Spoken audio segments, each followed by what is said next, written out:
Warren Buffett, जिन्होंने सिर्फ 11 साल की उम्र में स्टॉक मार्केट में इन्वेस्टिंग स्टार्ट कर दी थी और आज वे दुनिया के सबसे अमीरों की लिस्ट में छठे नंबर पर आते हैं, जिनकी वेल्थ 136 बिलियन डॉलर है। और सिर्फ वॉरेन बफेट ही नहीं, बल्कि भारत में भी कुछ ऐसे दिग्गज हैं जिन्होंने स्टॉक मार्केट से अपना वेल्थ बनाया है, जैसे राधा किशन दमानी, राकेश झुनझुनवाला, हेमंत कोठारी और भी बहुत सारे लोग हैं जिन्होंने शेयर बाजार में इन्वेस्ट करके अपने वेल्थ को करोड़ों में बदल दिया है। तो अगर आप भी स्टॉक मार्केट के बारे में एकदम से बिगिनर हो और नए हो तो ये वीडियो आपके लिए है, क्योंकि इस वीडियो में हम आपको एकदम आसान और सरल भाषा में सभी चीजों को समझाएंगे।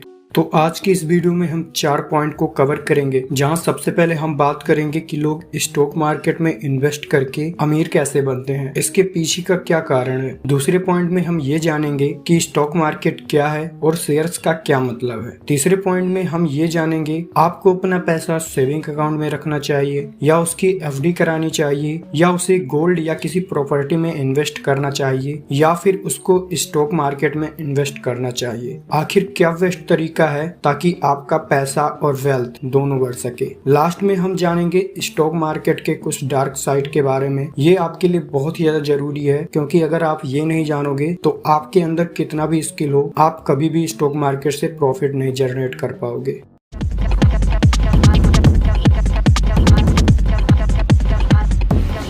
पॉइंट नंबर 1, आखिर वॉरेन बफेट से लेकर इंडिया के राकेश झुनझुनवाला तक स्टॉक मार्केट से इतना अमीर कैसे बने, इसके पीछे का रीजन क्या है। तो इसके पीछे का रीजन है टैक्स सेविंग। इसे एक एग्जांपल से समझते हैं। सपोज करो ये है पतलू, इसने 2021 में अडानी पावर लिमिटेड कंपनी के 1000 शेयर खरीदे थे, जिनकी एक शेयर की वैल्यू लगभग 100 रुपए थी। यानी कि पतलू ने टोटल 1 लाख रुपए इन्वेस्ट किए। एक साल बाद जब इन शेयर्स की वैल्यू 100 रुपए से 400 रुपए पहुंची, तब इन्होंने अपने शेयर्स को बेच दिया। अब देखो, पतलू के पास 100 रुपए का एक शेयर था और टोटल उसके पास 1000 शेयर्स था, यानी कि पतलू के पास कुल 1 लाख के शेयर्स थे। 2022 में जब वो 100 का शेयर 400 हो गया, तब उसकी 1 लाख की इन्वेस्टमेंट 4 लाख की हो गई। मतलब पतलू के 1 लाख का शेयर मार्केट में लगाने से 3 लाख रुपए का प्रॉफिट हुआ, वो भी सिर्फ 1 साल से थोड़े से ज्यादा समय में। अब पतलू अगर अपने शेयर को ठीक 1 साल बाद बेचता है तो उसका ये profit long term capital gain के अंदर आता है। और लॉन्ग टर्म कैपिटल गेन पर 2018 तक तो कोई भी टैक्स देना ही नहीं पड़ता था। मतलब ये टोटली टैक्स फ्री रहता था। जितना आपका प्रॉफिट है आप अपने घर ले जाओ, सरकार 1 भी रुपया नहीं लेती थी। लेकिन बाद में गवर्नमेंट ने अपनी कमाई करने के लिए इस पर 10% का टैक्स लगा दिया। अब अगर इस हिसाब से देखा जाए तो 3 लाख के ऊपर 10% का टैक्स 30,000 रुपए होता है। एक आदमी की सैलरी लगभग 20 से 25,000 होती है और इंडिया में तो कई लोगों की सैलरी इससे भी कम होती है। तो यहाँ पर देखने वाली बात यह है कि पतलू के पैसों ने उसे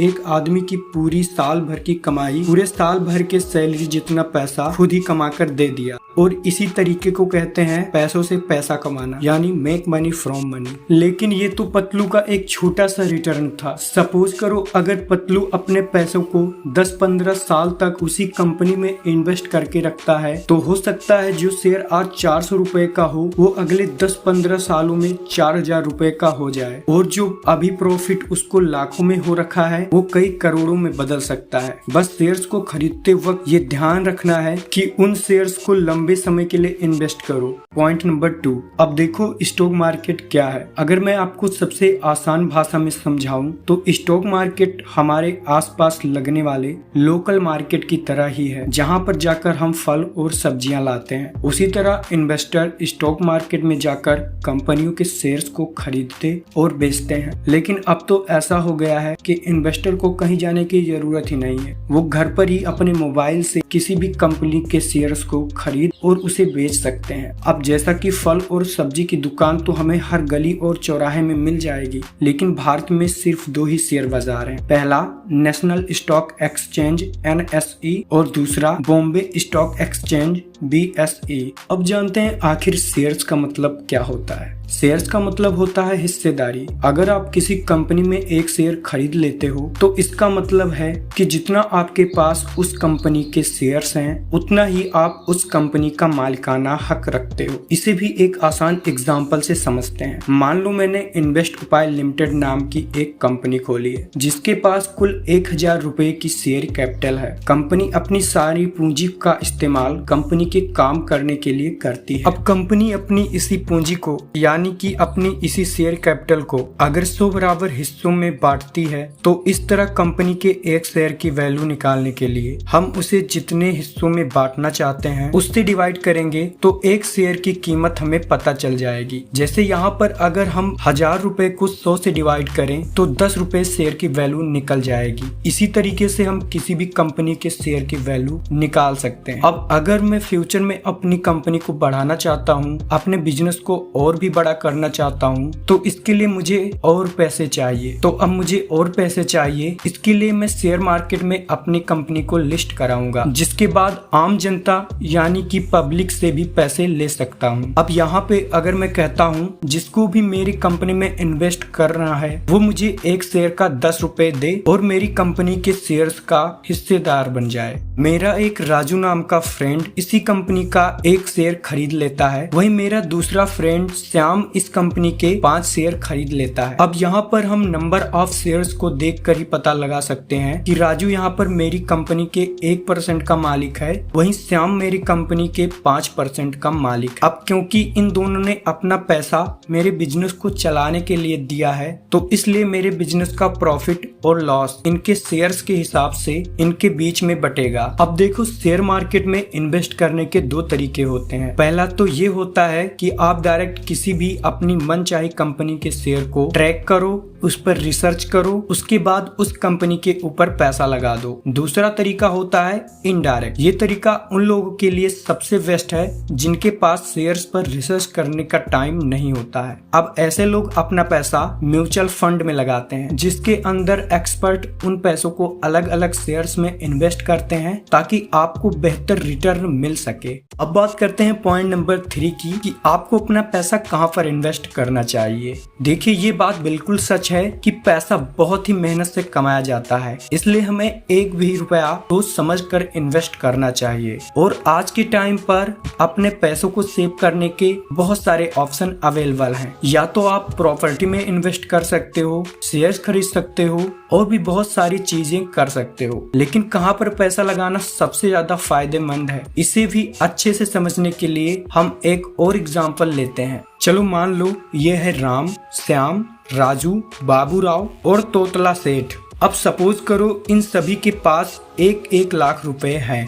राम अपने 1 लाख रुपए को बैंक में जमा कर देता है, श्याम अपने 1 लाख की एफडी करा लेता है, राजू अपने 1 लाख को स्टॉक मार्केट में लगा देता है, वहीं बाबूराव अपने 1 लाख को गोल्ड और ज्वेलरी में इन्वेस्ट कर देता है और तोतला सेठ भी अपने 1 लाख की प्रॉपर्टी खरीद लेता है और उसमें अपने पैसों को इन्वेस्ट कर देता है। देखा जाए तो राजू के पैसे बैंक में सिर्फ 4% इंटरेस्ट रेट के हिसाब से बढ़ेंगे, यानी कि उसे सिर्फ 4000 रुपए इंटरेस्ट के तौर पर मिलेंगे। वही श्याम ने जो 1 लाख रुपए की एफडी की है उस पर उसे 8 से 10% का इंटरेस्ट मिलेगा, यानी कि 5 से 6 साल बाद लगभग उसे 61,000 इंटरेस्ट के तौर पर मिल जाएगा।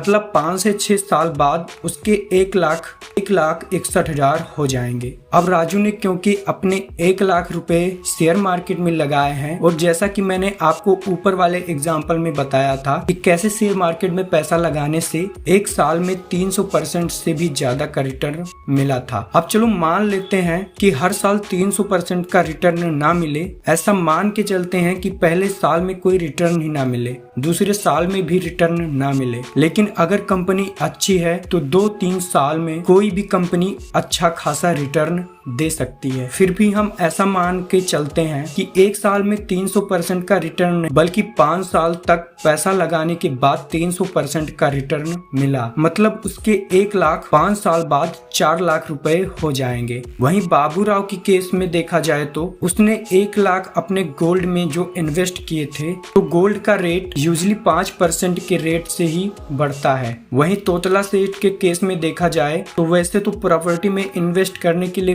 बहुत ही ज्यादा पैसे चाहिए होते हैं, लेकिन अभी के लिए सिर्फ तोतला सेठ ने 1 लाख रुपए में किसी सस्ती जगह को देखकर वहां की जमीन खरीद लेते हैं। लेकिन अभी के लिए देखा जाए तो 1 लाख रुपए की प्रॉपर्टी की वैल्यू बढ़ने में कई साल लग जाएंगे और हो सकता है कि 1-2 साल या फिर 5 साल तक उस प्रॉपर्टी की कोई वैल्यू ही ना बढ़े। और बाय चांस अगर बढ़ती भी है तो कुछ ज्यादा नहीं बढ़ेगी, सिर्फ 5 से 10% के रेट के हिसाब से ही बढ़ सकती है। अगर इन सभी के रिटर्न के हिसाब से देखा जाए तो 5 साल बाद सबसे ज्यादा प्रॉफिट होगा तो वो होगा राजू को, क्योंकि उसने शेयर मार्केट में इन्वेस्ट किया है। और अगर रिस्क के हिसाब से देखा जाए तो शेयर मार्केट के अलावा बाकी सब में बहुत कम रिस्क है। अब इसमें एक और इम्पोर्टेंट फैक्टर नोट करने वाला है, वो है नॉलेज। शेयर मार्केट में इन्वेस्ट करने के लिए आपको थोड़ी बहुत नॉलेज होना जरूरी है। शेयर्स के ऊपर रिसर्च करना जरूरी है। आपको ये पता लगाना